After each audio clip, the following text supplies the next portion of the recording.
मरियम बीबी आपके बस की बात नहीं, अपने अब्बा जी को ले आए। मोनिस इलाही ने मुबैना ऑडियो ट्विटर अकाउंट से क्लिप शेयर कर दिया। मोनिस इलाही ने शहबाज शरीफ और मरियम नवाज की ऑडियो पर हैरत का इजहार किया। ट्वीट किया कि सारा खानदान ही फ्रॉड है, खराब तो परवेज इलाही ने होना था। इनका वज़ीर आला बनकर अल्लाह ने सबको बचा लिया। मोनिस इलाही ने सोशल मीडिया अकाउंट से एक क्लिप भी शेयर किया।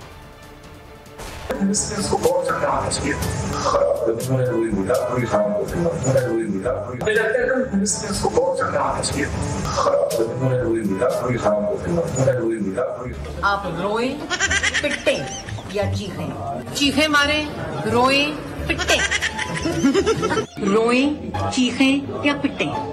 मरियम बीबी आपके लिए कि मेरा मशवरा है, आपके बस की बात नहीं है, अब्बा जी को ले आओ। इंटरनेशनल मीडिया पर बोल छा गया। बोल बना हक और सच की आवाज। पाकिस्तान में बोल न्यूज को बंद क्यों किया जा रहा है? इंटरनेशनल मीडिया और अमेरिकी काउंसिल ऑफ फॉरेन रिलेशन समेत हर प्लेटफॉर्म पर बोल न्यूज के चर्चे। बोल न्यूज की हक और सच की आवाज बंद करने पर सवालात उठाए जाने लगे।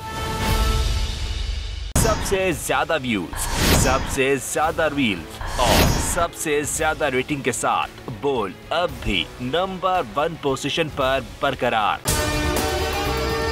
और अगर आपको हमारी ये वीडियो पसंद आई है तो लाइक पर क्लिक कीजिए।